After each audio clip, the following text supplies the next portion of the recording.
Nous allons prier ensemble.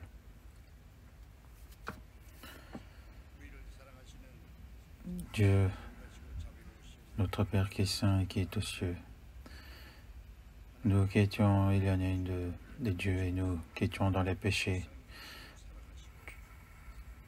tu as eu, par ta miséricorde, par le sang du Seigneur qui a versé sur la croix, il nous a lavés de nos péchés éternellement, et sans rien en retour de notre part, tu nous as établis en tant qu'enfants de Dieu et tu nous as accordé cette espérance éternelle pour pouvoir accéder dans le royaume des cieux. Et nous retournons cette grâce uniquement à Dieu.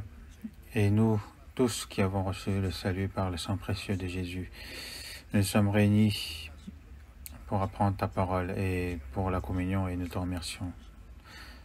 Et nous croyons que tu es avec nous à cette heure-ci.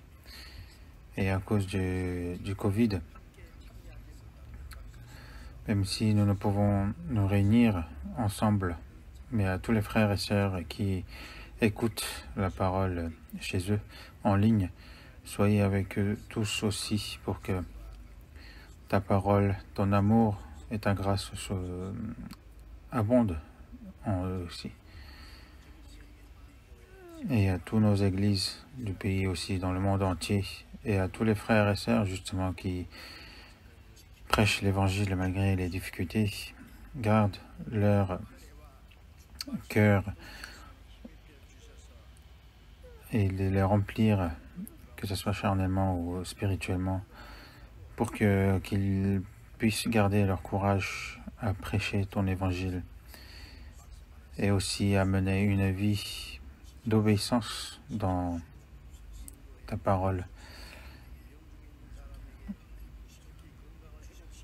Et aussi à ceux qui sont dans la maladie, pour de leur accorder la guérison pour qu'ils puissent mener le reste de leur vie pour Dieu. Et aussi à ceux qui sont dans la faiblesse du cœur, de la foi, que tu leur accordes ta grâce pour qu'aucun ne se perde. Et accorde-nous aussi par la grâce qu'il nous faut à chaque moment, et aussi le Seigneur qui nous enseigne quelle voie nous devons entreprendre. Et à cette heure-ci aussi, ta parole sainte que tu veux nous donner et ta volonté, aide-nous à la comprendre à cette heure-ci, et nous avons prié au nom du Seigneur Jésus. Amen. 찬송해 주시겠습니다.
심으셨네 또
주께서 허락하신 당신께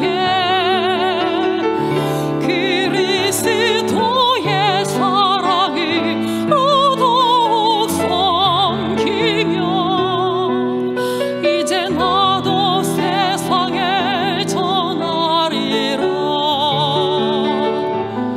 당신이 사랑받기 위해 그리고 그 사랑 전하기 위해 주께서 택하시고 이 땅에 심으셨네. 또 하나의 열매를 바라시며 당신이 사랑받기 위해 그리고 그 사랑 전하기 위해 주께서 택하시고 이 땅에 심으셨네.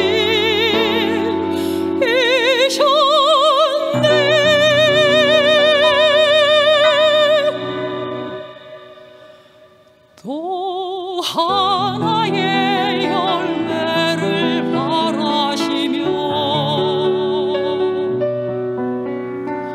또 하나의 열매를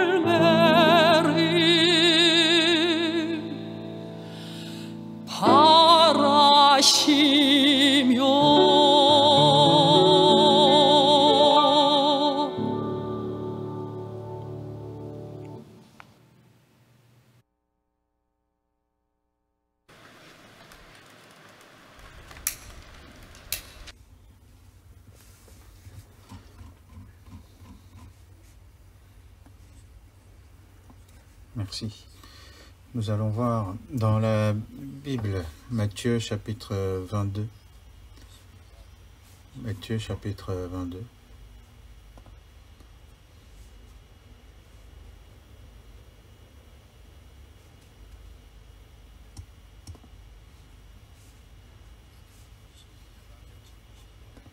Chapitre 22, versets 1 jusqu'à 14.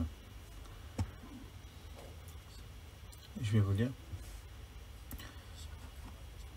Matthieu chapitre 22, versets 1 à 14. Jésus, prenant la parole, leur parla de nouveau en parabole, et il dit, « Le royaume des cieux est semblable à un roi qui fit des noces pour son fils. Il envoya ses serviteurs appeler aux noces, mais ils ne voulurent pas venir. Il envoya encore d'autres serviteurs en disant, « Dites aux conviés, voici j'ai préparé mon festin, mes bœufs et mes bêtes grasses sont tués, tout est prêt, venez aux noces. » Mais sans s'inquiéter de l'invitation, ils s'en allèrent, celui-ci à son champ, celui-là à son trafic. Et les autres se saisirent des serviteurs, les outragèrent et les tuèrent. Le roi fut irrité, il envoya ses troupes, fit périr ses meurtriers et brûla leur ville. Alors, il dit à ses serviteurs, les noces sont prêtes, mais les conviés n'en étaient pas dignes. Allez donc dans les carrefours et appelez aux noces tous ceux que vous trouverez. Ses serviteurs allaient dans les chemins, rassemblèrent tous ceux qui trouvèrent méchants et bons, et la salle des noces fut pleine de convives. Le roi entra pour voir ce qui était à la table, et il aperçut là un homme qui n'avait pas revêtu un habit de noces, et lui dit, « Mon ami, comment es-tu entré ici sans avoir un habit de noces ?» Cet homme eut la bouche fermée. Alors le roi dit aux serviteurs, « Liez-lui les pieds et les mains, et jetez-le dans les ténèbres du dehors, où il y aura des pleurs et des grincements dedans.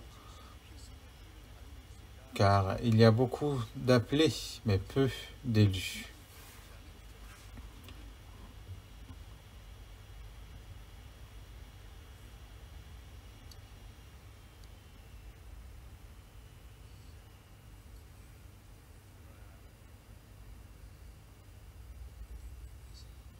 à cause de la pandémie Covid.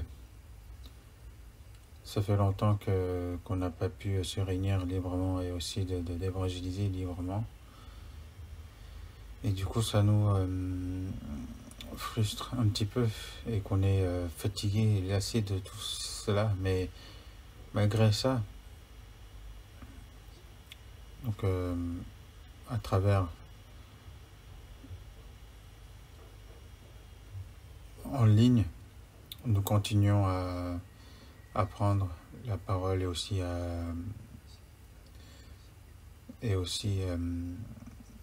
évangéliser en ligne et qu'on fait aussi des entretiens en ligne.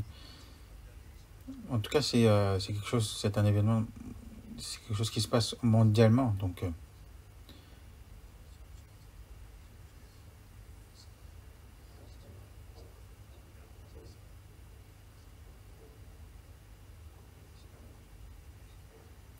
j'aimerais que... En fait, là, on a permis justement de se réunir sur place. Du coup, on a levé la restriction. Donc, il y en a pas mal de personnes qui sont venues, mais je pense qu'on peut avoir plus de personnes. On peut accepter plus de personnes ici.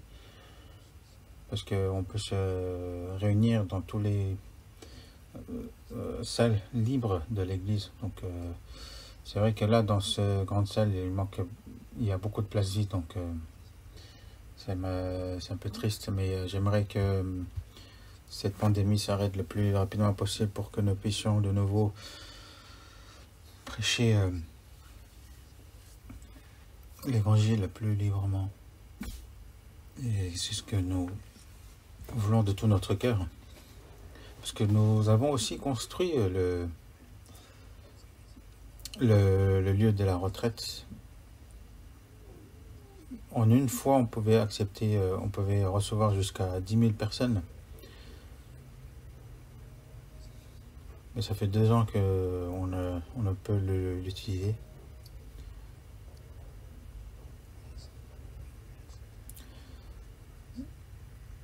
Et chaque église, justement, fait sa retraite indépendamment, parce que vu les restrictions, mais ça nous attriste et c'est assez frustrant. Mais cette retraite aussi, on s'est dit qu'on allait faire en ligne. La dernière fois, on l'avait fait, mais on l'avait repoussé la date. Mais du coup, c'est à partir de 23 de ce mois d'août qu'on va continuer qu'on fera justement la retraite d'été. Donc on pourra se réunir comme avant, mais ceux qui peuvent, ils peuvent se réunir. Et le reste des personnes, justement, ils se réuniront en ligne.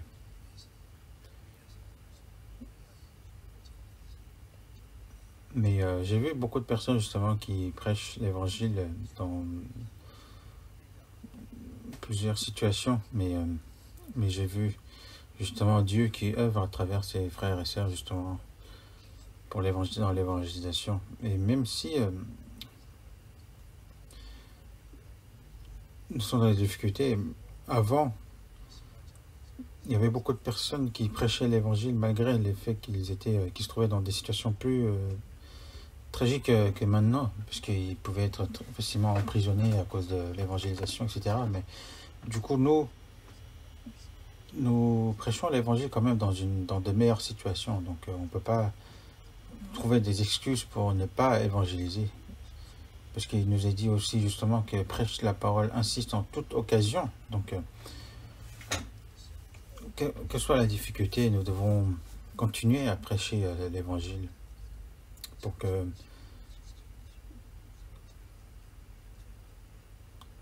si on fait justement avec tout notre cœur pour évangéliser notre famille et nos proches, je pense que Dieu nous aidera à justement les sauver. Et il ne reste pas beaucoup de temps à partir de la semaine du 23, donc ça sera pendant une semaine juste en ligne et le soir. Donc on va l'organiser pendant une semaine.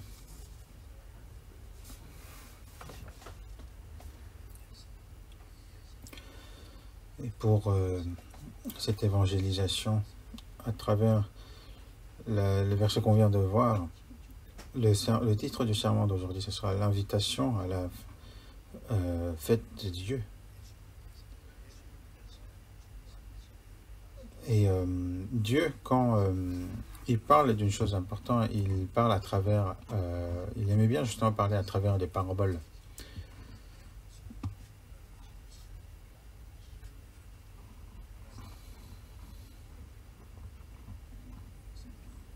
Donc il parlait en paraboles pour que nous puissions comprendre facilement.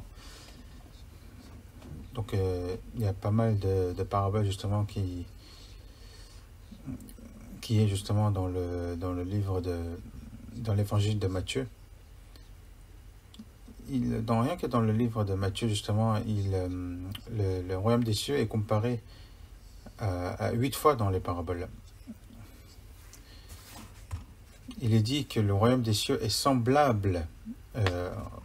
Donc il y a eu 8 paraboles, mais pourquoi il a dit cela? C'est pour justement sauver les pécheurs qui sont éloignés de Dieu, pour qu'ils puissent devenir le peuple du royaume des cieux. Pour que tout le monde puisse comprendre, donc il a parlé à travers des paraboles faciles à comprendre. Que le royaume des cieux est semblable à semer les grains ou à une levure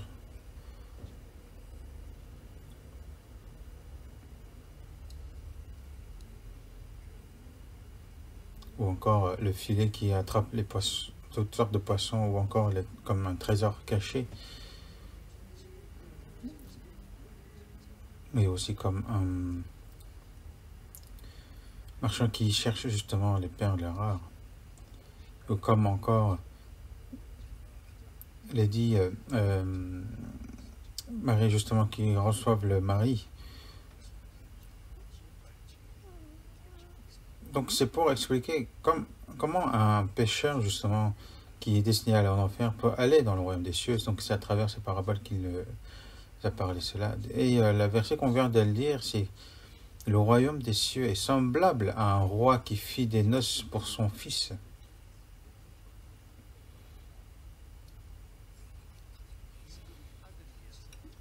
Un roi justement qui fit les noces pour son fils. Donc à ces noces justement, à ces fêtes, il a invité les personnes et ensuite il explique. Donc à travers cette parabole, justement le roi signifie Dieu et le Fils c'est Jésus-Christ. Donc par Jésus-Christ justement,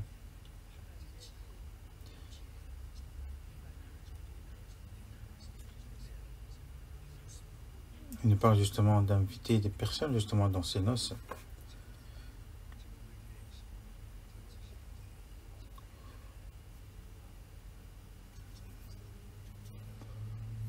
Et de nos jours aussi, avant d'inviter au mariage, on envoie justement des invitations.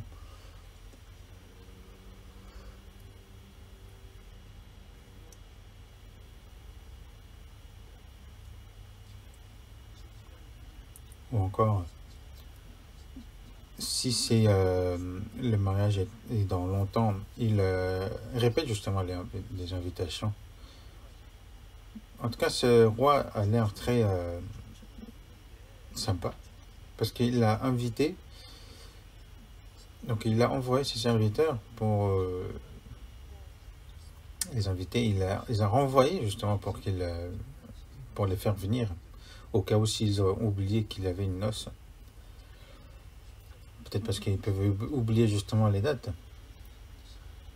Et il l'a envoyé aussi une troisième fois, au cas où s'ils ne venaient pas. Il a envoyé d'autres serviteurs pour les expliquer que j'ai préparé un festin.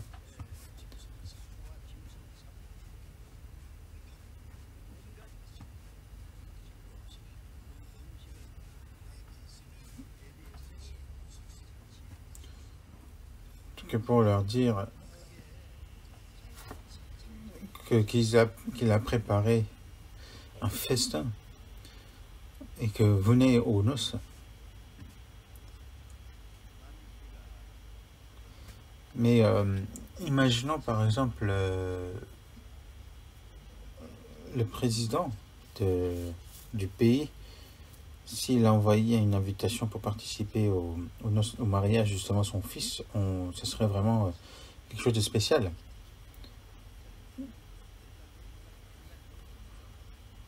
Alors que de nos jours, c'est des présidents de quelques années, mais avant, justement, un roi, c'était vraiment quelque chose. Et justement, être invité aux noces du fils du roi, c'est vraiment un honneur.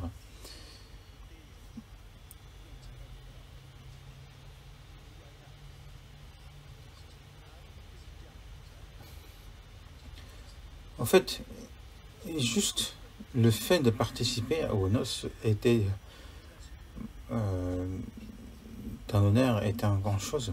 Parce qu'en plus, avant, les rois, justement, quand ils faisaient les fêtes des noces, c'était pas une seule nuit, mais c'était pendant 7 jours. On voit justement Esther, dans le livre d'Esther, que quand il organisait les noces, justement, c'était pendant 7 jours.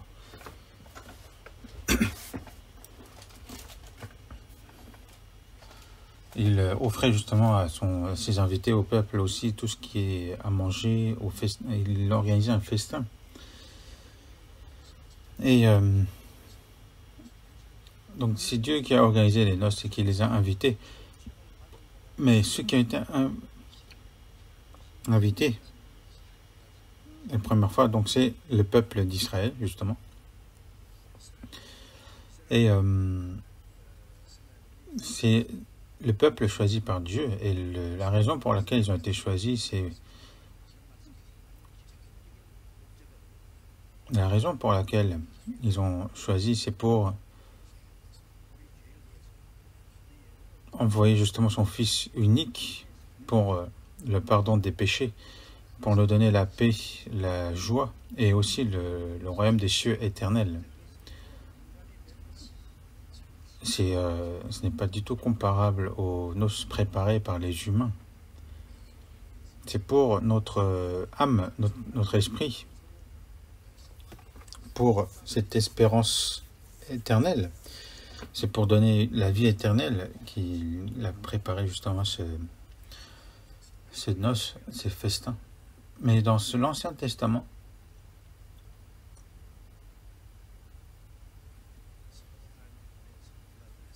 à travers justement les prophètes envoyés par Dieu, ce qui est important, c'est que à travers Jésus-Christ, donc le salut à travers Jésus-Christ justement qui est prophétisé plusieurs fois dans l'Ancien Testament, donc il faut l'accepter et il y a justement ces promesses comme quoi que Christ sera envoyé et qu'il viendra vers nous. Et donc ils ont été invités à plusieurs reprises par les prophètes. Non seulement l'Israël, mais toutes les personnes du monde ont été conviées à participer à ces fêtes. Donc on va voir dans Ésaïe chapitre 25.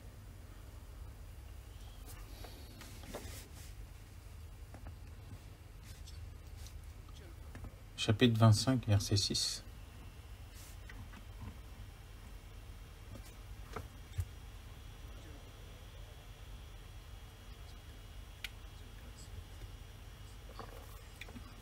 Jusqu'à verset 8. L'Éternel des armées prépare à tous les peuples sur cette montagne un festin de mets succulents, un festin de vin vieux, de mets succulents, plein de moelle, de vin vieux, clarifié.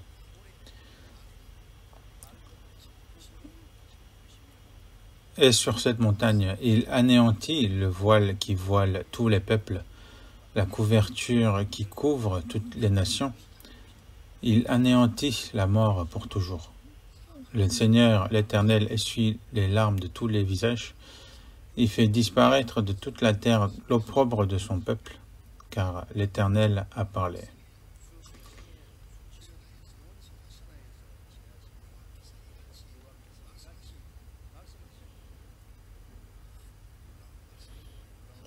C'est vraiment une parole qui est assez surprenante. Parce que là, maintenant, ce n'est pas seulement pour l'Israël, mais c'est pour le monde qu'il organise justement ce festin de vin vieux. C'est ce que justement signifie ce que Dieu a préparé même avant la création. Dans Ecclésiaste, il est écrit, on fait des repas pour se divertir.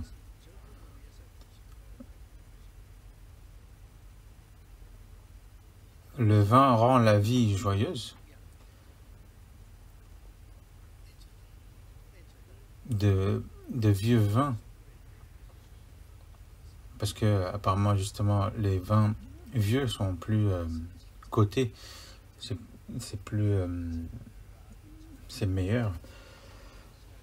Donc c'est la grâce même de Dieu avant même la création. C'est ça qui signifie par le sang justement qu'a versé Jésus sur la croix.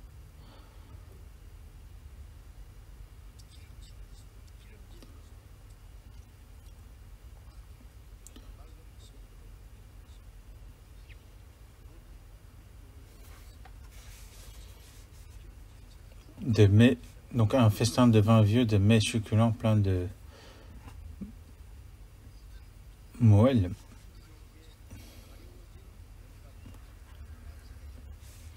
La couverture qui couvre toutes les nations.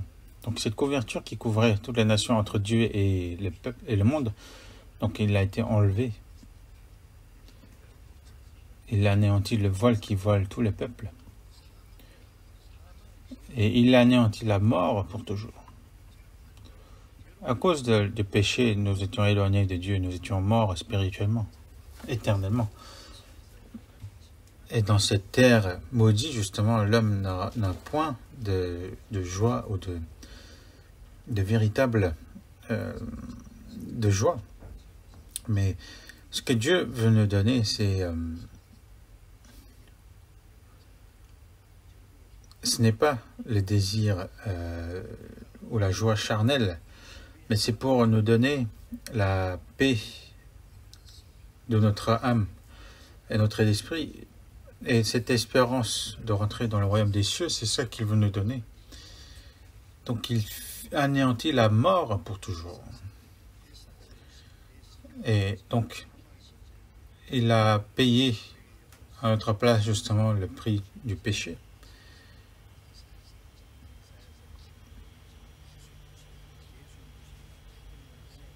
Et cet livre d'Ésaïe, justement, a été écrit il y a de 700 ans, à 700 ans avant la venue de Jésus-Christ. Donc Dieu l'avait promis, justement. Et aussi dans Jean chapitre 2, on voit le premier miracle de Jésus, c'est pendant les noces de Cana. Donc, pendant les noces, il n'y avait plus de vin. Alors qu'on fait des repas pour se divertir, et le vin rend la vie joyeuse. Si il n'y avait pas de vin dans les noces, c'était impossible à penser. Mais qu'est-ce que cela signifie justement qu'il n'y avait plus de vin? Cela signifie qu'il n'y avait plus de joie.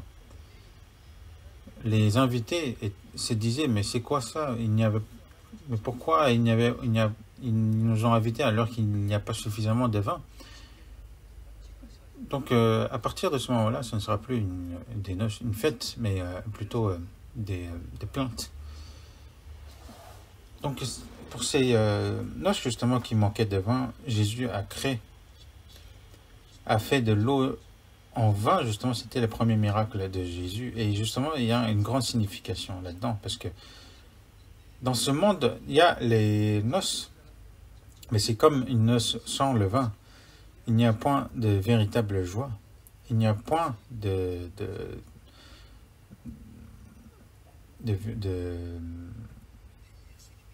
de paix ou de joie dans ce monde. Mais le vin qu'avait fait Jésus,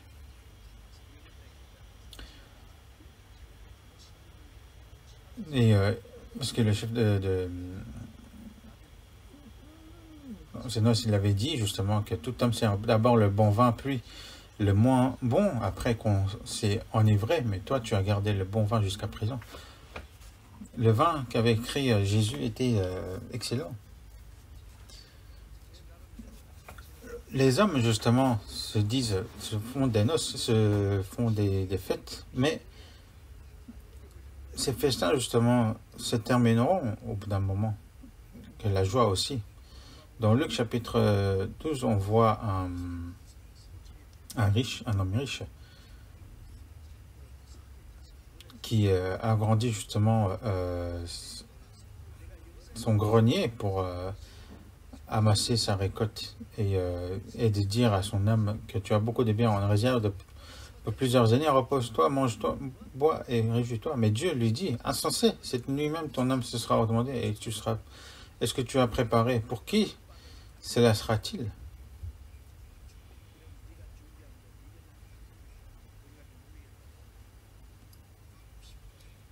Et aussi dans Luc chapitre 16, on voit un homme riche qui est vêtu de pourpre et de fin lin, qui chaque jour menait joyeuse et brillante vie. Chaque jour, il menait une vie joyeuse et brillante. Mais devant chez lui, justement, il y avait devant à sa porte, il y avait un pauvre qui nommait Lazare, justement, qui se nourrissait des miettes tombées de table et qui était couvert d'ulcères. Mais cet homme riche et aussi ses pauvres sont morts pareil. Mais après la mort, il y a eu un problème. C'est que le riche mourut aussi, mais il était en enfer, alors que le pauvre était dans le royaume des cieux.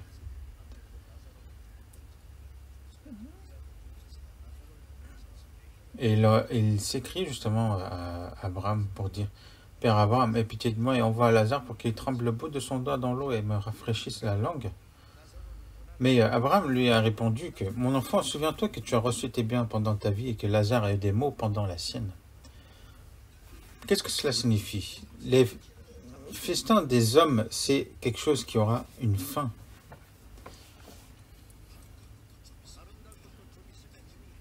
Même si quelque chose qui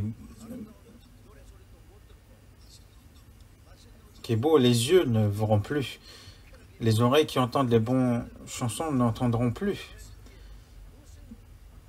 Mais alors là, qu'est-ce qu'on peut trouver là-dedans de grandes joies ou de grandes...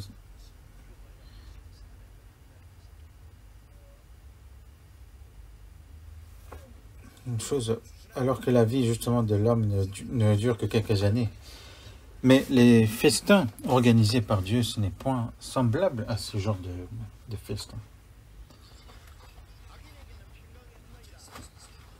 Qu'il n'y a pas point de paix aux méchants, car le salaire du péché, c'est la mort. À cause du péché, justement, l'âme est morte, l'esprit est mort. À ceux qui vont aller jusqu'ici se dirigent vers l'enfer, comment ils pourront avoir justement de paix et de joie en eux? Les hommes vont développer justement cette terre qui était maudite pour se divertir, pour faire du monde un monde divertissant, mais c'est insensé. Parce que ce que Dieu veut nous donner, ce n'est point ce genre de choses. Il faut que l'esprit soit sauvé. Il faut que les péchés soient pardonnés. Pour cela, il faut que le Fils unique de Dieu meure. Et les festins organisés par Dieu, justement, savent exactement ce que c'est. parce que nous sommes ceux qui participent déjà à cette fête.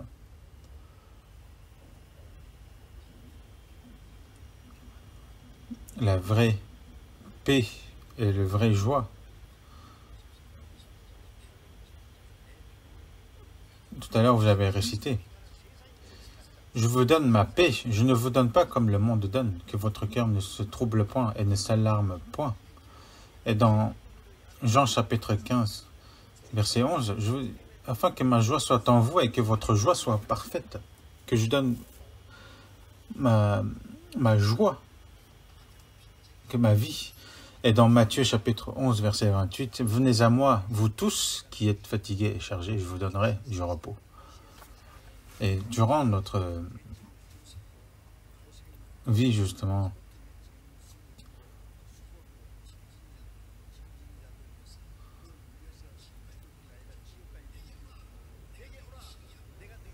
venez à moi, vous tous qui êtes fatigués et chargés de péché. Je vous donnerai la paix de l'esprit et la paix, justement, du royaume des cieux. Que je vous invite, justement, c'est une invitation qui nous est donnée ici. Et dans Jean chapitre 7, il dit, si quelqu'un a soif, qu'il vienne à moi et qu'il boive. Celui qui croit en moi, des fleuves d'eau vive couleront de son sein, comme dit l'Écriture. Des fleuves d'eau vive couleront de son sein.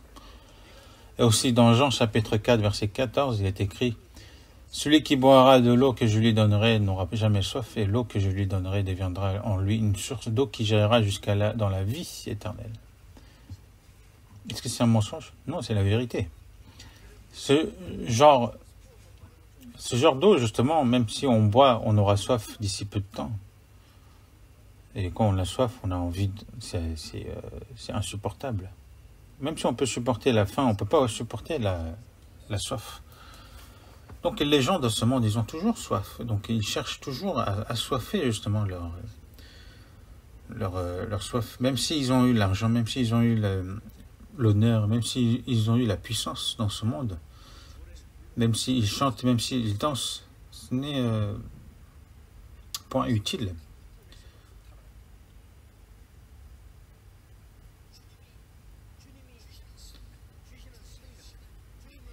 Et la vie donnée par Dieu et la paix donnée par le Seigneur, justement, c'est ça qu'il veut nous donner. On va aller voir aussi dans Ésaïe chapitre 55.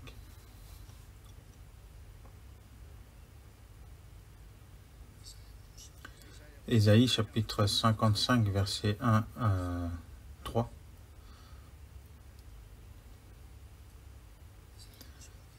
Ésaïe chapitre 55, verset 1 à 3. Vous tous qui avez soif, venez aux eaux. Même celui qui n'a pas d'argent, venez acheter et manger, venez acheter du vin et du lait sans argent, sans rien payer.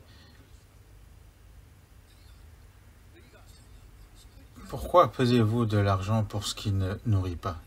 Pourquoi travaillez-vous pour ce qui ne rassasie pas? Écoutez-moi donc, et vous mangerez ce qui est bon, et votre âme se délectera de mets succulents. Prêtez l'oreille et venez à moi. Écoutez, et votre âme vivra.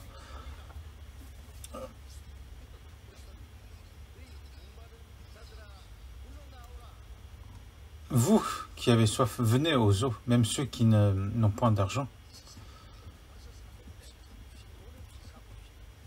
Venez, sans argent, sans rien payer, que ça sera gratuit, que ça sera donné gratuitement. Nous ne pouvons acheter justement le présent de Dieu avec l'argent. Et Simon avait apporté de l'argent à Pierre. Et il demandait justement à Pierre justement de lui donner en donnant de l'argent, le don justement qu'avaient les apôtres, mais justement il a répondu que ton argent périsse avec toi puisque tu as cru que le don de Dieu s'acquérait à prix d'argent. C'est donné, c'est un don gratuit, justement. Et c'est grâce à ça, justement, qu'on peut être sauvé. Sinon, on ne pourrait jamais être sauvé. Il a dit que ton argent...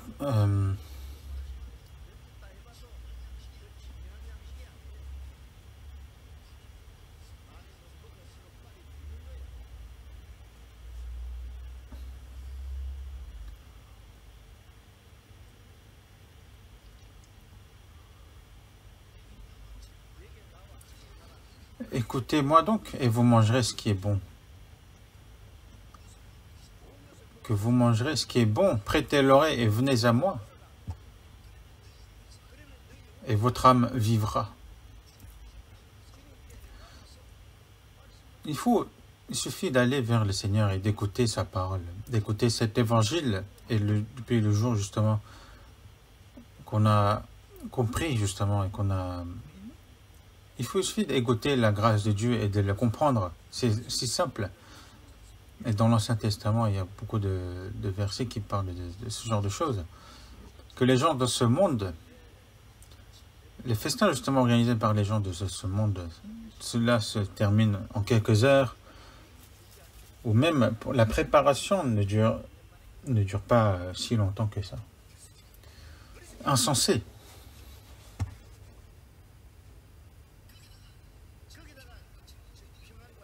C'est de là-dedans que vous voulez obtenir la bénédiction et la joie.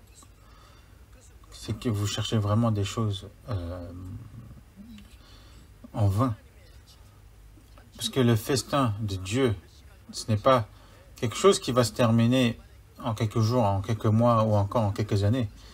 Depuis le jour où nous allons participer au festin de Dieu, ça sera éternel jusqu'au royaume des cieux. Et c'est la vérité. Ceux qui participent aux noces de Dieu, leur destin justement continuera dans le royaume des cieux éternellement.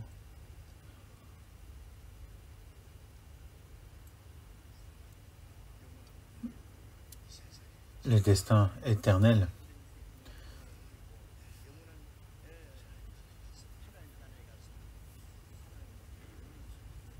Et on sera justement dans la joie éternelle avec Dieu dans le royaume des cieux. Dans Somme, chapitre 4, David dit, tu mets dans mon cœur plus de joie qu'ils n'en ont quand abondent leurs froment et leurs mou.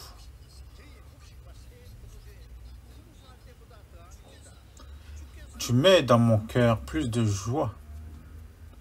La joie que le Seigneur me met dans mon cœur. La paix que le Seigneur nous donne. Plus de joie qu'ils n'en ont quand abondent leur froment et leur mou. Quand le froment abonde et le mou abonde, justement, c'est un homme riche de l'époque. Et tout cela n'est plus comparable justement à la joie que donne dans mon cœur le Seigneur. Et aussi dans Proverbes chapitre 15, verset 15, il est écrit « Tous les jours du malheur sont mauvais, mais le cœur content est un festin perpétuel. »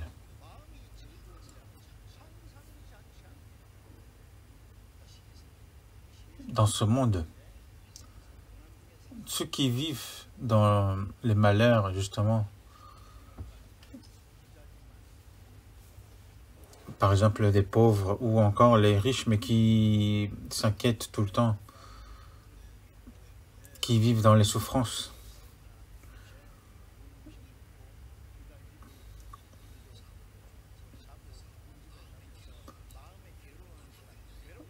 Même si ils sont malheureux parce qu'ils n'ont pas d'argent ou ils sont vêtus de mauvais habits, etc. Ou alors même s'ils sont vêtus de fin lin et ils ont de bonnes choses à manger sur la table, mais s'ils s'inquiètent dans leur cœur, ils sont tous les deux malheureux. Même s'ils paraissent d'être de bonnes choses, en fait. Il n'y a aucune bonne chose dans ce monde. Mais le cœur content est un festin perpétuel. Un chrétien sauvé, quoi qu'il se passe dans ce monde, il s'en fiche. Parce qu'ils ont dans leur cœur la joie éternelle, la joie du Seigneur en eux. Donc ils sont toujours dans un festin perpétuel. C'est la vérité. Le festin de Dieu. Alors qu'on a été invité dans le festin de Dieu, retournons à Matthieu chapitre 22.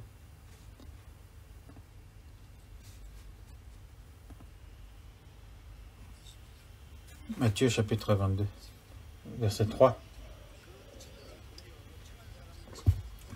Il envoya ses serviteurs appeler ceux qui étaient invités aux noces, mais ils ne voulurent pas venir. Il envoya encore d'autres serviteurs en disant, dites aux conviés, voici j'ai préparé mon festin, mes bœufs et mes bêtes grasses sont tués, tout est prêt, venez aux noces.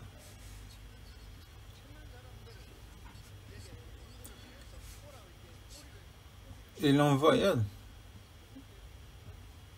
des serviteurs appeler ceux qui étaient invités aux noces, mais ils ne voulurent pas venir. Il envoya encore d'autres serviteurs en disant, voici j'ai préparé un festin, mes bœufs et mes bêtes grasses sont tués, tout est prêt. Donc, c'est un festin du roi. Donc, venez aux noces. C'est une invitation sincère.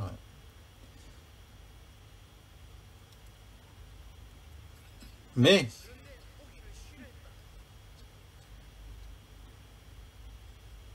ils n'ont pas voulu venir. Ils ont refusé l'invitation du roi. Regardons Jérémie chapitre 25. Jérémie chapitre 25, nous allons activement chercher dans la Bible. Jérémie chapitre 25.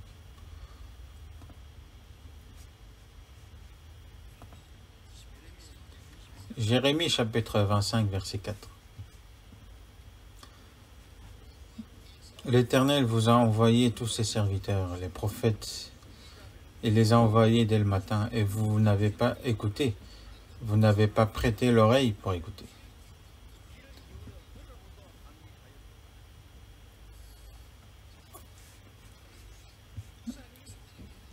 Ici, Dieu, justement, dit au peuple d'Israël qu'il a envoyé tous ses serviteurs, les prophètes, il les a envoyés dès le matin, qu'il a continué à les envoyer. Mais vous n'avez pas écouté. Vous n'avez pas prêté l'oreille pour écouter. Comment est-ce possible, justement? Alors que c'est un festin préparé par le roi, préparé en avance, mais ils n'ont pas voulu écouter. Alors que le festin de Dieu, combien ça lui a coûté? Et ça a coûté le prix de la vie, justement, de son Fils unique, le sacrifice de son Fils unique, le sacrifice de Jésus-Christ sur la croix pour le pardon de tous nos péchés. J'efface tes transgressions comme un nuage et tes péchés comme une nuée. Reviens à moi car je t'ai racheté. N'est-ce pas une invitation de Dieu? Mais ils n'ont pas voulu, ils n'ont pas écouté.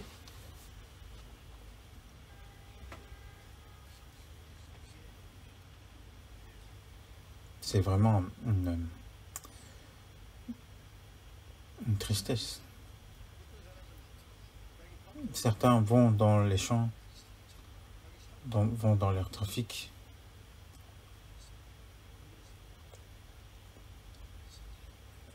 Alors que les prophètes ont été envoyés, Jean-Baptiste a été envoyé aussi pour témoigner Jésus-Christ. Mais au final, ils l'ont tué, c'est Jean-Baptiste. Ils n'ont pas écouté Jésus. Ils ont renié Jésus-Christ. Mais ces gens, ces invités,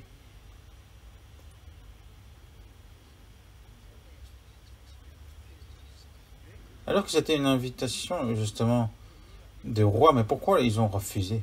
Ça, on n'arrive pas à comprendre.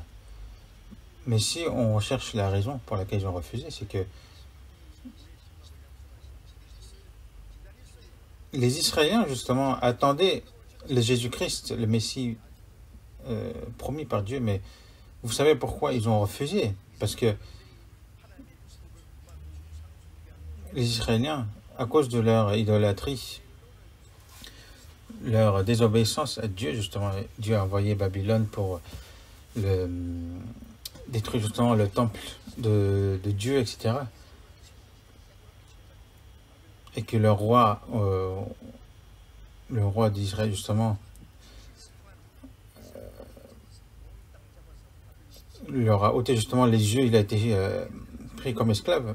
Après 70 ans, ils sont revenus en Israël, mais à partir de ce moment-là, ils ont été sous l'emprise des Perses, de Babylone, des Perses et des Romains. Pendant 600 ans, justement, jusqu'avant la venue de Jésus-Christ, ils étaient écrasés par les puissances voisines, justement. Mais ils croyaient toujours en Dieu, et ils croyaient toujours au Messie promis par Dieu. Et c'est ce qu'ils attendaient le plus. Mais ils avaient mal compris sur le Messie, sur le Christ. C'est que ils pensaient que si le Christ venait, il va détruire l'Empire romain, il va devenir le roi et il va justement monter son empire du Christ dans le monde. Mais c'était ça qu'ils espéraient. Et bien sûr, il y avait cette prophétie, cette promesse dans la Bible, mais ce n'était pas le rétablissement d'Israël qui était important, mais le rétablissement des pécheurs,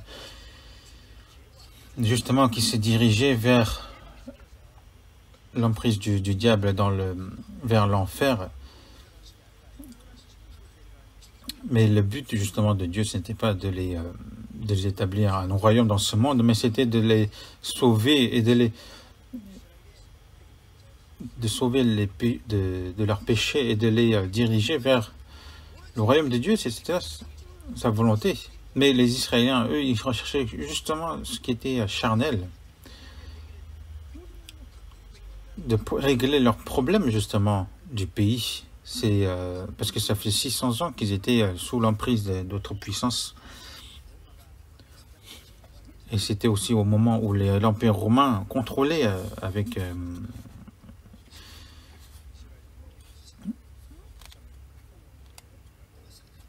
qu'il est contrôlé avec puissance. Et c'est ce qu'ils recherchaient activement, c'était leur indépendance. Et du coup, ils ont oublié justement la vraie volonté de Dieu. Et ils ont vu Jésus en venant justement qui guérissait les malades, qui faisait des miracles que personne ne faisait avant. Et il a dit qu'il était le Christ. Et les Juifs, comment ils ont réagi?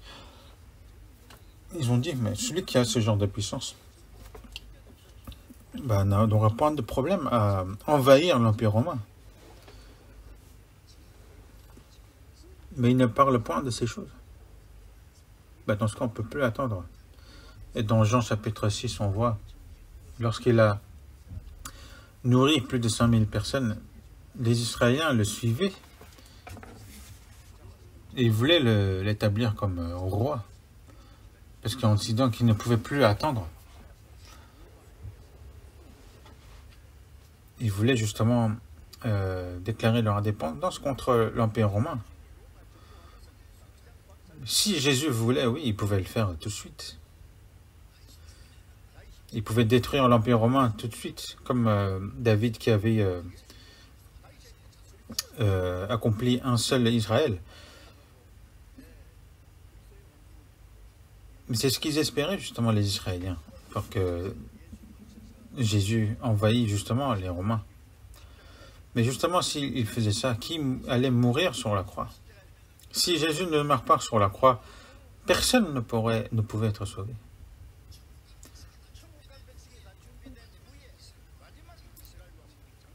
C'est lorsque tous ceux qui iront dans le royaume des cieux seront préparés, c'est à ce moment-là qu'il y aura l'empire israélien qui sera établi. pendant un moment. Mais c'est ce qu'ils ne savaient pas et qu'ils ne comprenaient pas. Mais leurs yeux étaient cachés par ce qui était charnel, qui était juste devant leurs yeux. Et c'était la raison pour laquelle qu'ils ont désobéi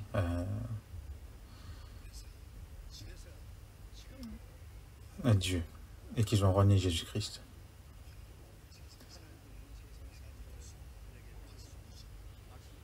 Et Dieu, justement, donne la parole et l'évangile au monde entier pour qu'il puisse être sauvé.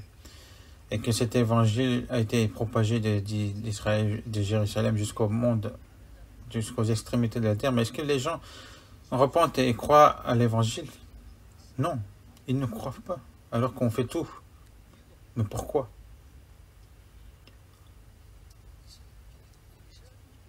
C'est la même raison pour laquelle l'Israël a renié Jésus-Christ. On va aller voir dans Luc chapitre 14.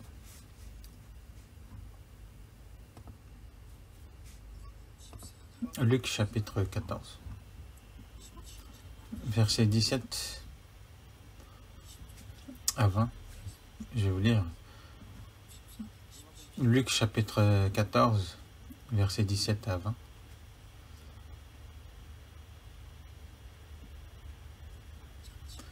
À l'heure du souper, il envoya son serviteur dire aux conviés, « Venez, car tout est déjà prêt. » Mais tous unanimement se mirent à s'excuser. Le premier lui dit, « J'ai acheté un champ et je suis obligé d'aller le voir. Excuse-moi, je t'en prie. » Un autre dit, « J'ai acheté 5 paires de bœufs et je vais les essayer. Excuse-moi, je te prie. » Et un autre dit, « Je viens de me marier, c'est pourquoi je ne puis aller. »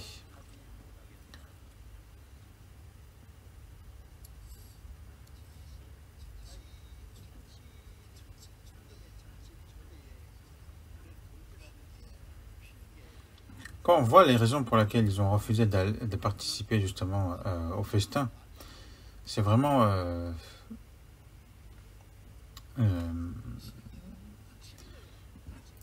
ce n'est même pas des excuses, c'est juste qu'ils n'ont pas envie de participer.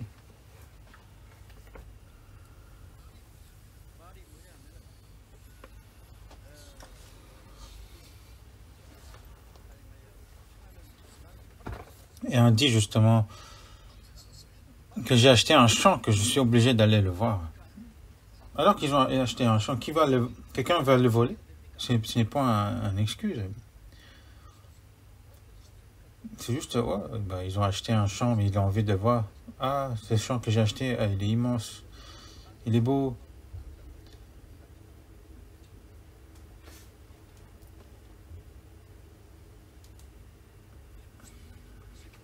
Et dans Philippiens, chapitre 3, verset 19, il est écrit qu'il ne pense qu'aux choses de la terre. Il ne pense qu'aux choses de la terre.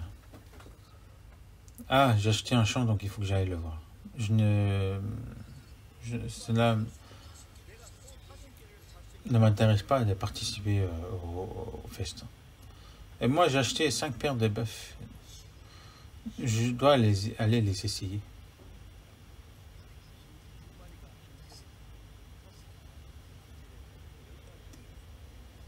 « 5 paires de bœufs, donc 10 bœufs. Parce qu'en fait, on les fait par paire, on les fait bouger justement par paire. Mais cet homme justement a un grand champ.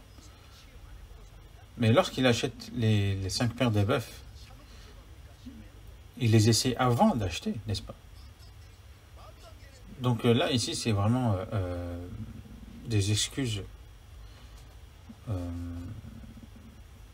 bidons, alors qu'il a déjà essayé. C'est comme de nos jours de dire « Ah, mais mes affaires sont... Je suis trop occupé à cause de mes affaires, j'ai trop de choses à faire. » que ce soit Dieu ou l'âme, l'esprit. Bon, j'ai pas de temps à penser à ça. Même si on leur supplie, justement, ils s'en fichent. Ça ne marche pas avec eux. C'est vraiment... c'est quelque chose... Ce n'est pas de bons excuses. Et l'autre qui dit, justement, je viens de me marier, c'est pourquoi je peux y aller. Donc là, c'est vraiment des nouveaux mariés. Ça fait pas longtemps qu'ils sont... qu'elle n'est pas mariée. Moi, je peux pas abandonner ma femme. Je dois la rendre heureuse, moi aussi. Donc, je peux pas aller dans ce festin. Ils recherchent d'abord les désirs charnels. Ils n'arrivent pas à croire à cause de ces choses. Dans Jean chapitre 2, versets 15 à 17, vous connaissez. N'aimez point le monde, ni les choses qui sont dans ce monde. Car tout ce qui est dans le monde, la convoitise de la chair, la convoitise des yeux et l'orgueil de la vie ne vient point du Père, mais vient du monde. Et le monde passe et sa convoitise aussi, mais celui qui fait la volonté de Dieu demeure éternellement. Ne vis pas pour ce monde. Parce que ce qui est dans ce monde, c'est la convoitise de la chair, la convoitise des yeux, l'orgueil de la vie. Ça a l'air appétissant, au point de nous donner la sagesse.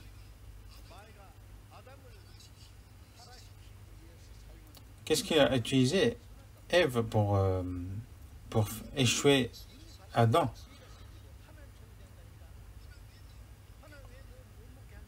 Adam et Ève, justement. Enfin, pardon, qu'est-ce qu'a fait le diable pour échouer Adam et Ève? Mange ce fruit, car si vous mangez, vous deviendrez comme Dieu, vous deviendrez sage comme Dieu, que vous deviendrez comme Dieu, que vous ne mourrez point. C'est à ces tentations, ils ont échoué. Mais de nos jours, le diable nous tente pareil. Il invente tout ce qui est galère précieux pour ouvrir l'intelligence.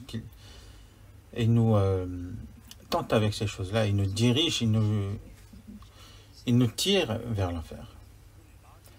Car tout ce qui est dans le monde, la convoitise de la chair, la convoitise des yeux et l'orgueil de la vie, c'est les choses que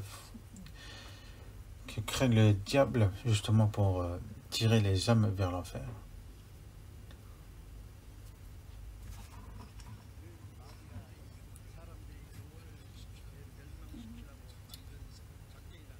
Les hommes ne savent pas que c'est un plan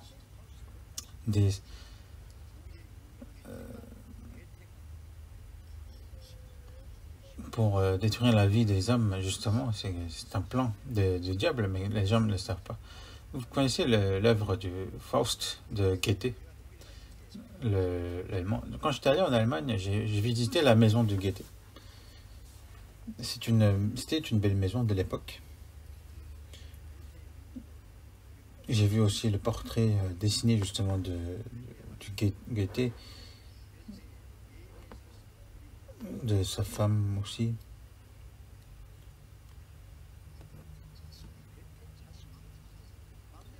Mais Goethe, c'est quelqu'un qui a vécu selon son désir. Mais pourquoi il a écrit ce livre de Faust? J'avais la curiosité justement de ce livre. C'est en 3 volumes en plus. Mais je n'avais même pas à comprendre ce qu'il disait, mais j'ai lu quand même. Mais c'est pour faire un résumé justement. J'ai vu un film justement sur Faust. Et ce film justement résume ce livre. Et c'est que on voit justement un homme, Faust, donc un savant vieux, un vieux savant. Et Lucifer vient à lui et lui dit, tu as vécu jusqu'à présent en étudiant et tu n'as point connu la joie de ce monde. Si tu m'écoutes,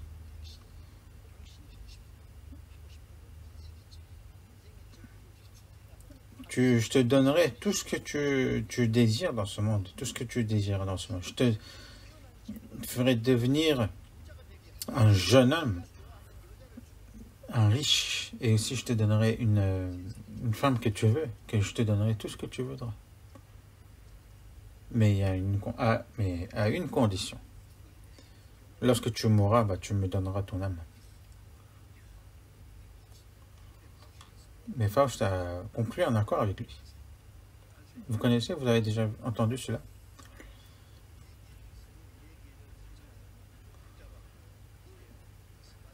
Pour expliquer ça, c'est assez compliqué, ça prendra du temps, mais ce qui est sûr, c'est que le diable dit aux hommes de ce monde, justement, je te donnerai tout ce que tu veux, mais à la fin, tu me donneras ton âme. C'est le plan de Dieu, et c'est ce qu'a vécu Faust.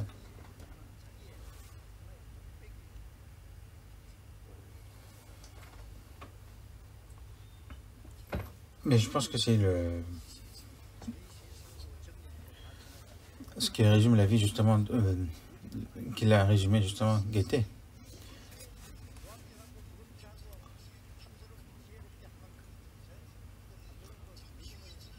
Mais tout ce qui est de la convoitise, justement, disparaîtra au bout d'un moment. Et à la fin, après cela, qu'est-ce qu'il y aura? Il n'y aura que la souffrance éternelle. Celui qui aura refusé l'invitation de Dieu, il n'y a pas plus grand de péché, justement, que ça. Maintenant, nous savons que les gens, justement, n'iront pas en enfer parce qu'ils ont des grands péchés, mais c'est parce qu'ils ne croient pas en évangile. Parce qu'ils recherchent ce qui est juste devant leurs yeux, ils recherchent que leur désir.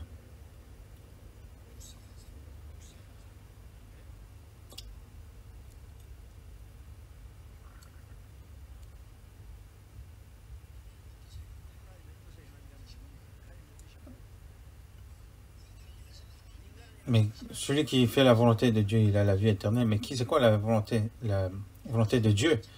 Même si on a commis des péchés, même si on avait renié Dieu,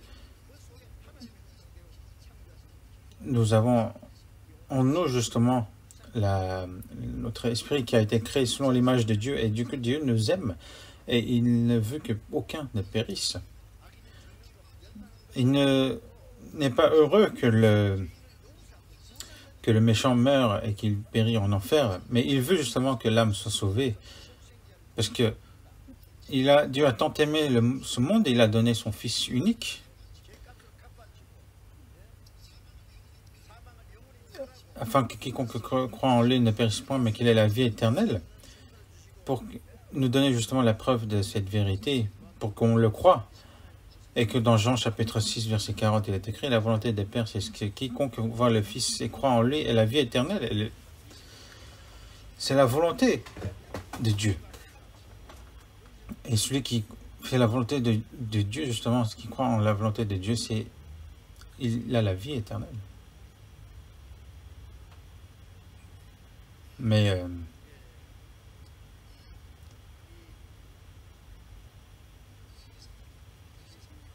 pour ces choses en vain de ce monde, ceux qui ne participent pas justement aux noces de Dieu, ceux qui ont refusé justement l'invitation aux noces de Dieu, il y aura la colère et le jugement de Dieu.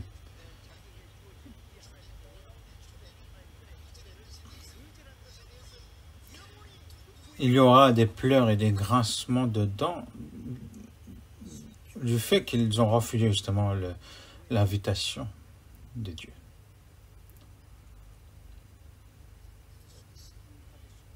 C'est quoi? Il y aura des pleurs et des grincements de dents. Parce qu'ils regretteront, ils avaient l'occasion d'être sauvés. Et ils vont le regretter éternellement. Parce que les festins organisés par les hommes, c'est un mensonge, parce que c'est quelque chose qui disparaîtra d'ici peu de temps. On mourra demain, donc profitons-en. Est-ce que ça sera la fin après la mort? Il faut d'abord... Donc d'abord, les Israéliens, justement, qui ont reçu l'invitation de Dieu, ils ont... Non seulement ils ont refusé l'invitation de Dieu, ils ont persécuté les prophètes, ils ont persécuté Jésus, ils ont tué Jésus. Retournons à Matthieu chapitre 22. Matthieu chapitre 22.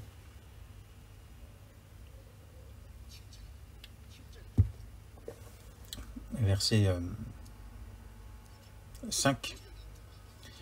Mais sans s'inquiéter de l'invitation, ils s'en allèrent, celui-ci à son champ, celui-là à son trafic, et les autres se saisirent des serviteurs, les outragèrent et les tuèrent. Le roi fut irrité, il envoya ses troupes, fit périr ses meurtriers et brûla leur vie. Non seulement ils ont refusé l'invitation, qu'est-ce qu'ils ont fait? Ils se disent, mais je ne vais pas, pourquoi vous me saoulez? Saisirent les serviteurs. Ils ont saisi les serviteurs envoyés par le roi et l'ont tué. Et le roi fut irrité. Et non seulement ils ont refusé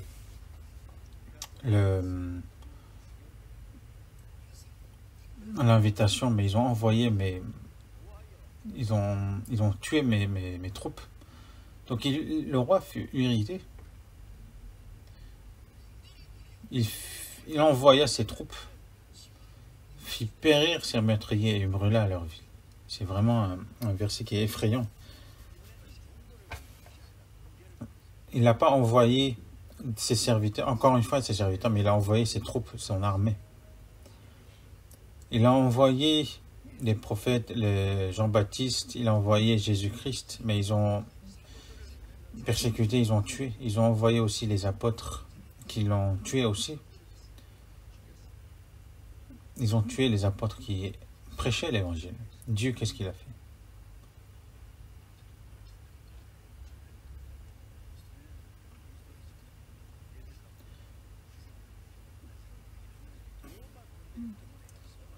Il a envoyé les troupes romains. 70 après Jésus-Christ, justement, c'est avec le général Titus, ils ont envahi Jérusalem. Ils ont tué plus d'1 million de Juifs. Et ils n'ont point autorisé justement les Juifs à vivre sur leur territoire. Ils l'ont chassé dans le monde entier. Et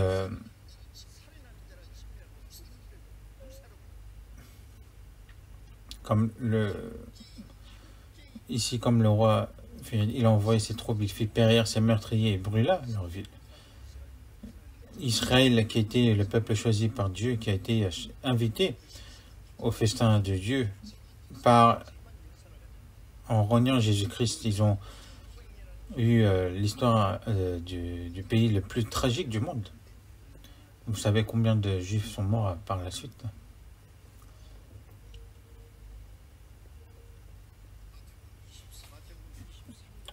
On va voir dans Matthieu chapitre 23. Matthieu chapitre 23, verset 33. Verset 33 au verset 38. Verset 33 à verset 38. Serpent, race de vipère, comment échapperez-vous au châtiment de la géhenne? C'est pourquoi voici, je vous envoie des prophètes, des sages et des scribes. Vous tuerez et crucifierez les uns, vous battrez les verges des autres dans vos synagogues et vous les persécuterez de ville en ville, afin que retombe sur vous tout le sang innocent épandu sur la terre, depuis le sang d'Abel le juste jusqu'au sang de Zacharie, fils de Barachi, que vous avez tué entre le temple et l'autel.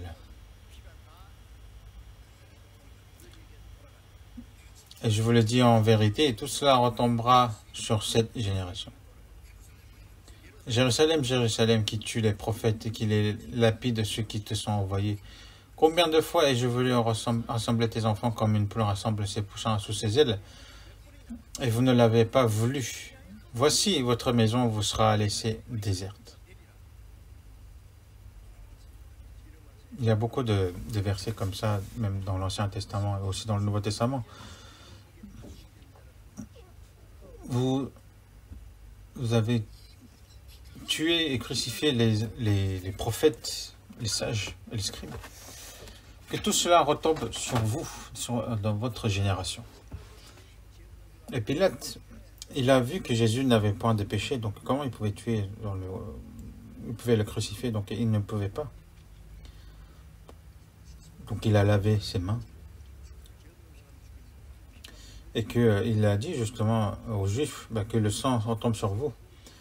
Et ils ont dit, oui, que le prix de son sang retombe sur nous et sur nos enfants.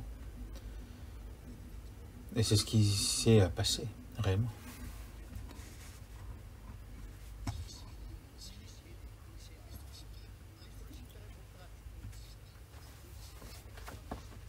Ces générations qui ont tué Jésus-Christ. Jésus est mort à 33 ans donc, après Jésus-Christ et en 70 après Jésus-Christ, ils ont été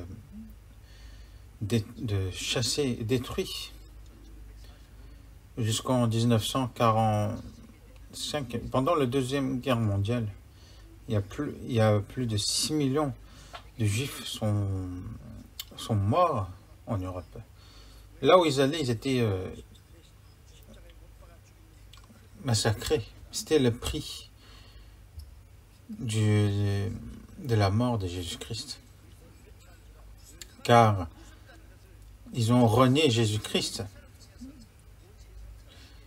Et par leur histoire, justement, Dieu montre à quel point le renier le sang de Jésus-Christ est si grave.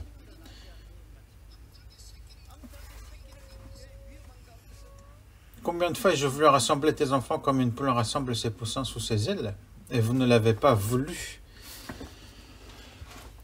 Par exemple, il y a eu un feu dans une maison. Ils ont vu une poule aussi brûler dans le champ de cette maison.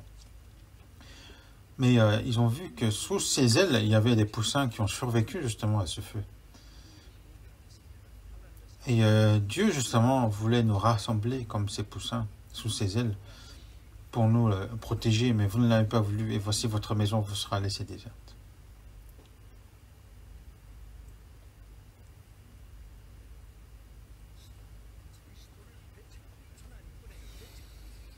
Le péché de renier, le péché de ne pas repentir, justement, il n'y a point de possibilité du pardon. Parce qu'il est écrit dans Jean, chapitre 3, verset 18, « Celui qui croit en lui n'est point jugé, mais celui qui ne croit pas est déjà jugé parce qu'il n'a pas cru au nom du Fils unique de Dieu. » Et celui qui croit au Fils à la vie éternelle, celui qui ne croit pas au Fils ne verra point la vie, mais la colère de Dieu demeure sur lui. Même de nos jours, à tous ceux qui ne croient pas en Dieu, justement, la colère de Dieu demeure sur lui. Et dans Luc chapitre 23, verset 31, il est écrit « Car si l'on fait ces choses au bois vert, qu'arrivera-t-il au bois sec ?» Alors que même du bois vert brûle vivement, alors que qu'arrivera-t-il au bois sec? Alors que le peuple choisi par Dieu, en reniant Dieu, justement, ils ont reçu telle chose, alors que les païens, justement, qui ne sont pas des peuples choisis, justement, qu'est-ce qu'il leur arrivera s'ils renient Dieu? Et l'Israël a renié Jésus-Christ, venu dans leur pays. Mais les païens, justement, ils ont renié l'évangile pendant que cet évangile était prêché dans le monde. Mais c'est le même péché que les Israéliens, justement, qui ont renié Jésus. Et ce péché-là ne sera point pardonné. C'est un péché qui ne peut être pardonné. Cet évangile qui est prêché dans toute la Judée, dans toute la Samarie, jusqu'aux extrémités de la terre, Et qu'il est dit justement qu'il y aura la fin lorsque cet évangile sera prêché jusqu'aux extrémités de la terre. Et l'évangile a été prêché jusqu'aux extrémités de la terre de nos jours. Parce que la Bible, maintenant, a été traduite à plus de 3000 langues. Et cet évangile est vraiment prêché dans le monde entier, jusqu'aux extrémités de la terre. Mais tous ceux qui ne le croient pas encore, le jugement de Dieu est sur eux. Il est dit dans Somme chapitre 7, verset 12, verset 13, « Si le méchant ne convertit pas, il aiguise son glaive, il bande son arc et il vise. » S'il ne convertit pas, justement, Dieu tire son arc, bande son arc et il vise. Et il aiguise son glaive.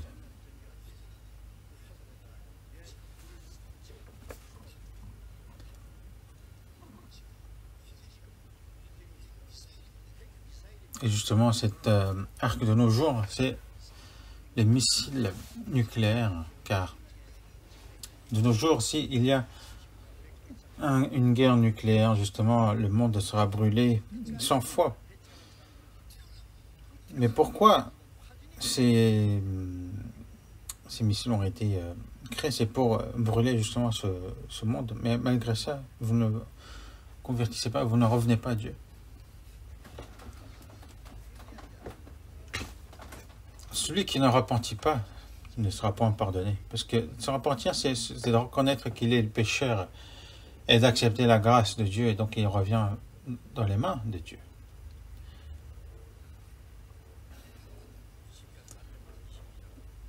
En retournant à Matthieu chapitre 22. Matthieu chapitre 22.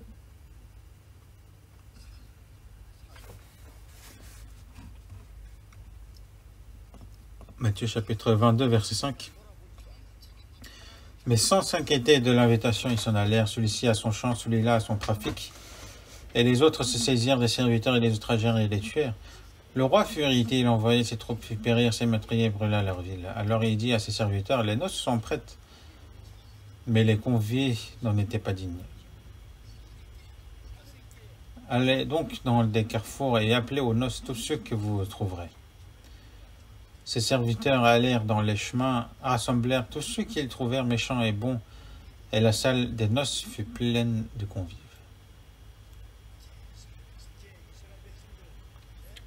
Et donc les Juifs,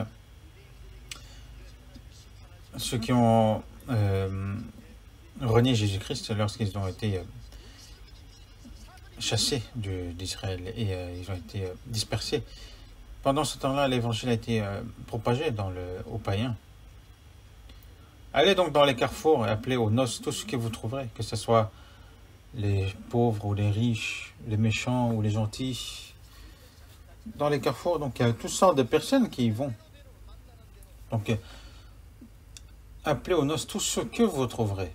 Mais nous aussi, nous rencontrons toutes sortes de personnes. Mais appelez aux noces de Dieu, justement, de tout ce que vous trouverez. Que ce soit des méchants, des bons, ou des pauvres, ou des malades, ou des gens qui sont ignorés. Toutes sortes de personnes. Il faut les ramener. De remplir justement ces noces. Donc ces serviteurs allaient dans les chemins, rassemblaient tous ceux qu'ils trouvèrent, méchants et bons, et la salle des noces fut pleine de convives. Qu'est-ce que cela signifie? Les carrefours signifient donc les 4 directions. Dans Somme chapitre 50, verset 1, il est écrit « Dieu l'Éternel parle et convoque la terre depuis le soleil du levant jusqu'au soleil couchant. » Dieu a appelé le monde de l'extrémité à l'extrémité, de revenir vers lui. Dans Ésaïe chapitre 45, verset 22, il est écrit « Tournez-vous vers moi, vous serez sauvés, vous tous qui êtes aux extrémités de la terre. Vous tous qui êtes aux extrémités de la terre, regardez-moi. Regardez la croix et croyez, et vous serez sauvés. » Et l'évangile a été propagé aux extrémités de la terre. Et comme Jésus a dit ici, et nous nous vivons justement aux extrémités de l'Est. Et jusqu'à nous, cet évangile a été propagé.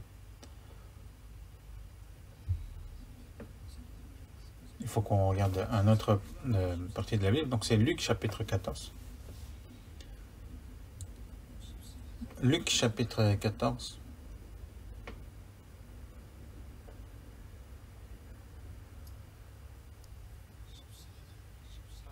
Luc chapitre 14, verset 21.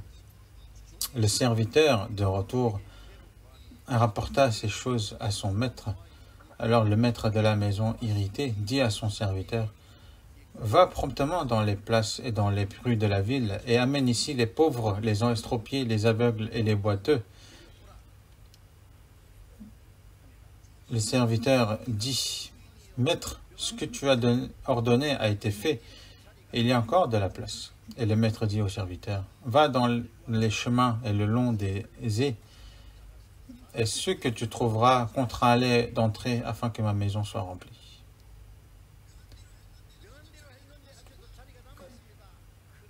Maître, ce que tu as ordonné a été fait, mais il y a encore de la place. Dans ce cas, va dans les chemins et le long des haies, et ceux que tu trouveras, contrains-les d'entrer afin que ma maison soit remplie.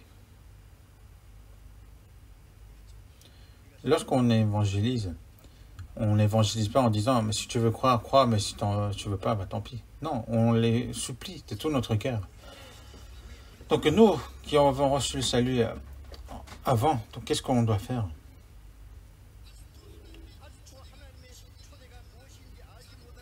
À tous ceux qui ne connaissent pas encore l'invitation de Dieu, il faut les prêcher l'évangile avec tout notre cœur, de les supplier avec tout notre cœur, pour qu'ils écoutent cet évangile, pour qu'ils participent justement à ces noces de Dieu,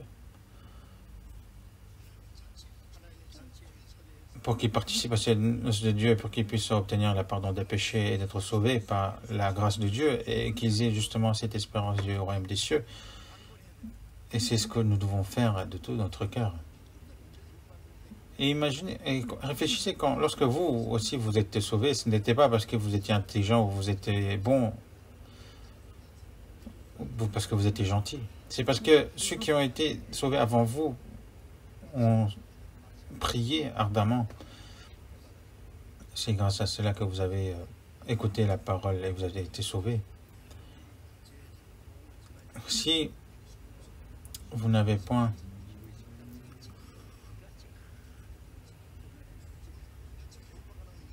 écouté ces paroles, vous ne pourriez pas être sauvés. Comment échapperons-nous en négligeant un si grand salut? Si nous n'avions pas reçu ce salut, qu'est-ce que nous serions devenus? Et moi aussi, parfois, je pense à ce moment, si je me dis, si je n'avais pas reçu ce salut, qu'est-ce que je serais devenu? Et c'est vraiment atroce de penser à ça. Si vous pensez que votre salut est important, dans ce cas, le salut de l'autre est aussi important. Donc, ce n'est pas... On ne peut pas se comporter en disant si tu veux recevoir le salut, vas-y, mais sinon, tant pis. Non, il faut vraiment le vouloir de tout notre cœur et de pleurer, vraiment le vouloir de tout notre cœur, de prier avec les larmes. Et pendant cette retraite, il faut qu'on s'active justement pour vous les inviter dans le noces de Dieu. Parce que la grâce de Dieu, pour qu'ils puissent être sauvés, est déjà prête. Donc, il faut les inviter à venir pour écouter cet évangile qui est déjà prêt. Je suis le pain vivant qui est descendu du ciel, qui quelqu'un mange de ce pain, il vivra éternellement. Jésus est le pain vivant qui est descendu du ciel. Si quelqu'un mange de ce pain, il vivra. S'il est sauvé, il aura la vraie paix, la vraie joie, la vraie espérance du royaume des cieux. C'est quelque chose qui est incroyable. Et cette vérité, nous devons le prêcher. Nous devons prier et évangéliser ardemment pour que des âmes puissent être sauvées à cette retraite. Parce que le nombre de sauvés sont très peu en ce moment. Et nous ne devons pas nous décourager. Malgré la difficulté, nous devons nous donner tout notre cœur, tout notre possible pour que Dieu, justement, œuvre et qu'il nous montre sa puissance. Nous allons prier Dieu, notre Père qui est miséricordieux. Bientôt, ce sera la fin des temps de grâce et nous approchons justement de la fin des temps où ta destruction surviendra sur cette terre. Mais tu nous as sauvés et nous te remercions, et que cet évangile soit propagé dans ce monde. Même si ta colère et ta destruction et ton jugement de cette terre arrivera prochainement, il y a encore beaucoup de personnes qui ne sont pas encore sauvées. Et cette grâce que tu nous as accordée, cet évangile que tu nous as accordé, nos familles, nos proches et nos amis qui ne sont pas encore sauvés, que cet évangile soit prêché en eux pour qu'ils puissent être sauvés et que sa volonté se manifeste et que ta grande puissance puisse se manifester. Et que pendant cette retraite d'été qui est programmée, qu'il y ait beaucoup d'âmes qui soient sauvées, même si c'est en ligne, malgré cela, que tu œuvres à travers cela pour que tous ceux qui désirent justement ta parole puissent être sauvés, et que à travers cette évangélisation, qu'il y ait beaucoup de personnes qui soient sauvées et que cela puisse te rendre grâce et de grande joie. Et que cette pandémie puisse se terminer le plus tôt possible pour que nous puissions prêcher l'évangile librement. Nous demandons de nous accorder cela et nous avons prié au nom du Seigneur Jésus. Amen.